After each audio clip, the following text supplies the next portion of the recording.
नमस्कार, सभी साधकों का योग गुरु धीरज चैनल में स्वागत है। क्या हमने कभी गौर किया है कि मंदिर जाके हम आगे झुक के प्रणाम क्यों करते हैं? चाहे गिरजाघर हो, गुरुद्वारा हो, सब जगह एक ही पद्धति है। सिर्फ ये बहाना नहीं है भगवान को नमन करने का, बल्कि इसके पीछे जो मेथड है, जो रहस्य है कि इस प्रोसेस से आप चंद्र नाड़ी को एक्टिवेट करते हैं। और पिछले वीडियो में हमने बताया कि चंद्र नाड़ी आपके अंदर रिलैक्सेशन को, हर बॉडी के सिस्टम को शांति और सेहत देता है, एक तालमेल देता है। इसीलिए जब तक आप शांत नहीं होंगे, धर्म में प्रवेश कैसे होगा? इसमें ताज्जुब नहीं है कि हमने भगवान शिव के सिर के ऊपर चंद्र दिखाया। चंद्र प्रतीक है कि जो योगी है उसकी चंद्र नाड़ी एक्टिवेट होती है। इसमें हैरानी नहीं है कि कई सारे हमारे भारतीय सिस्टम में पर्व त्योहार को हमने पूर्णिमा के दिन मनाया, यहाँ तक कि गुरु पूर्णिमा वो भी चंद्रमा के दिन ही है। क्यों? क्योंकि गुरु वही होगा जिसके अंदर चंद्र नाड़ी का विराजमान हो। इसीलिए कई सारे त्योहार चंद्र से रिगार्डिंग है। और आज हम 5 जरूरी आसन आपको बता रहे हैं जो आपके अंदर चंद्र नाड़ी को एक्टिवेट करेगा। चंद्र नाड़ी एक्टिवेट होने से आपके डाइजेस्टिव सिस्टम में बेहतरी आती है, आपका ब्लड प्रेशर कंट्रोल में रहता है, सारे अंग प्रत्यंग आपके सुरक्षित रहते हैं। कैसे रहते हैं इस विषय में मैंने एक वीडियो बना दिया है कि चंद्र नाड़ी कलयुग में वरदान, उसको आप सुन लीजिए, दोबारा बोलने की जरूरत नहीं है। तो बढ़ते हैं 5 जरूरी आसन। सबसे पहला आसन वही जो मंदिर में आप करते हैं, इसको योग में बालक आसन नाम दिया गया। वज्रासन में बैठ जाएं। वज्रासन ऐसे भी आपको लाभ देता है। अब सांस छोड़ते हुए आगे झुकिए। किन्हीं को वज्रासन में बैठने में तकलीफ आती हो तो यहाँ पे कपड़ा फोल्ड करके लगा सकते हैं, तो चुभेगा नहीं। फिर भी अगर आ रहा हो तो पांव की उंगलियां अंदर करके बैठ सकते हैं। तो यहाँ से हम सांस लेके स्पाइन लंबी करेंगे और जब सांस छोड़ें आगे की तरफ झुकते जाएं। हाथ को बगल में रख सकते हैं, थोड़ा आगे पीछे कर सकते हैं अपनी सुविधा से। सिर को जमीन की तरफ छोड़ दें। हो सकता है कि किसी का सिर ना पहुंचे तो आप इस तरह से सपोर्ट 2 हाथ का या सिंगल हाथ का लगा सकते हैं। और इस आसन में सांस छोड़ के आप गए, फिर नॉर्मल सांस लेते छोड़ते रहिएगा। आंखें बंद रहेगी और ध्यान कपाल पर और सांस पर।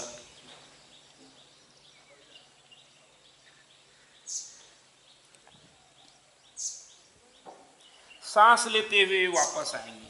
सवाल आएगा कितना देर रुकना है।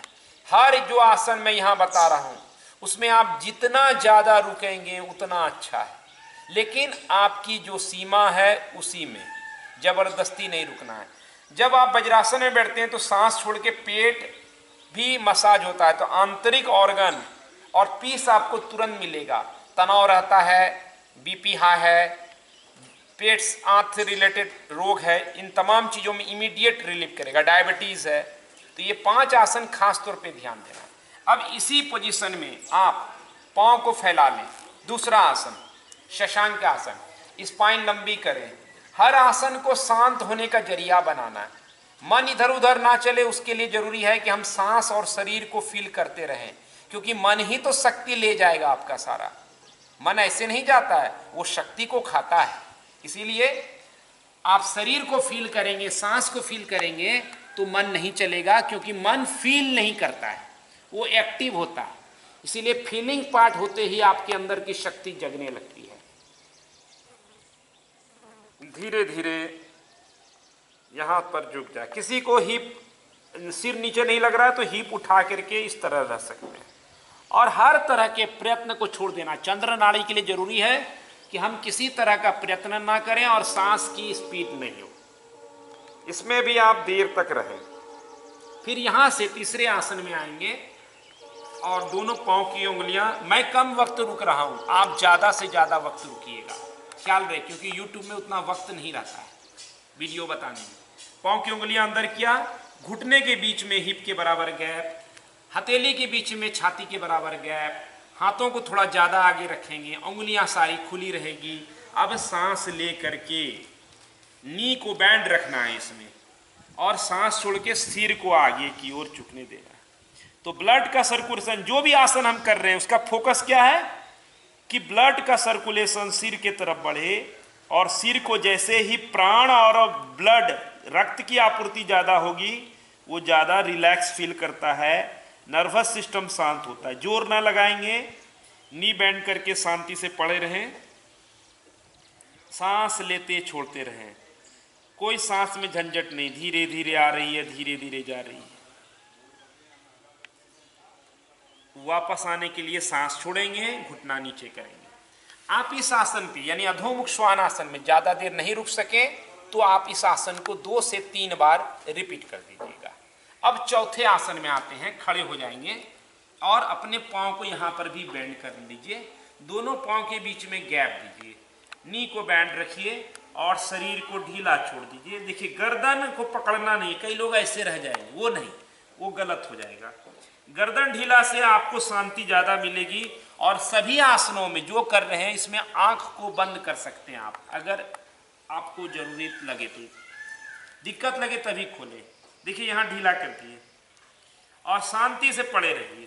ये आपके पेट का भी मसाज करेगा, जिनको आईबिएस, कोलाइटिस, पेट की बीमारी है उनको अच्छा करेगा, बैक भी ठीक करेगा ये आसन, साथ साथ मन में शांति देगा, ब्लड का सर्कुलेशन ब्रेन के तरफ बढ़ेगा, प्राण का बढ़ेगा तो ऑक्सीजन की कमी ब्रेन को नहीं होगी, आंखों के लिए, चेहरे के लिए भी अच्छा है। शांत रहे और सांस लेते छोड़ते रहे।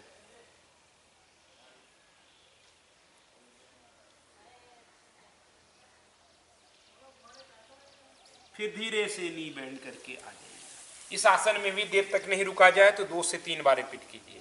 करना क्या है, चंद्र तभी एक्टिव होगा जब कुछ भी ना करें। चंद्र क्या है, शिथिलता, शीतलता। तो आपको एकदम प्रयत्न नहीं करना, शास्त्र यही करता है। महर्षि पतंजलि ने कहा है प्रयत्न शैथिल्य, यानी एफर्ट नहीं लगाना। अनंत समापत्तिभ्याम, आसन में खो जाना। आप सांस को, शरीर को फील करेंगे तभी होगा, पद्धति से नहीं करेंगे तो लाभ नहीं होगा। पद्धति को ध्यान में रखना है। अब आते हैं हम लोग 5वें आसन में, जानु शीर्षासन। एक पैर को सीधा किया, एक पांव को मोड़ लिया, इस तरह की ये 90 डिग्री का कोण बने।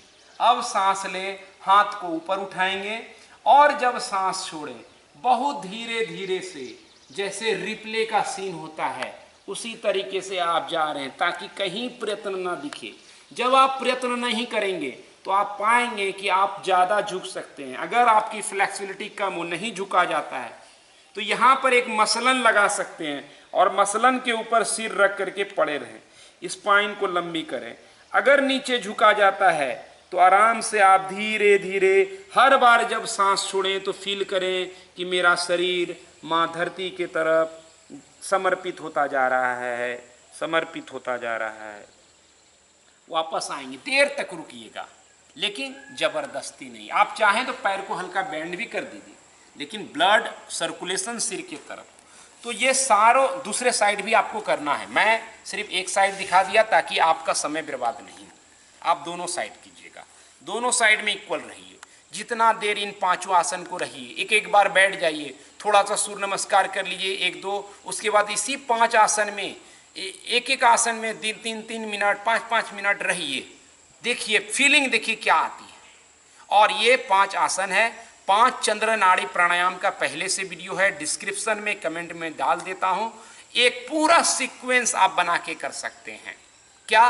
2 राउंड सूर्य नमस्कार, 5 चंद्र नाड़ी के लिए आसन, 5 चंद्र नाड़ी के लिए प्राणायाम। वो प्राणायाम जो 5 है वो भी जितना ज़्यादा आप कर सकें, 15 मिनट, 20 मिनट, 30 मिनट। और फिर आखिर में शवासन सबसे बेस्ट रहेगा चंद्र नाड़ी एक्टिवेट करने के लिए आसनों में से।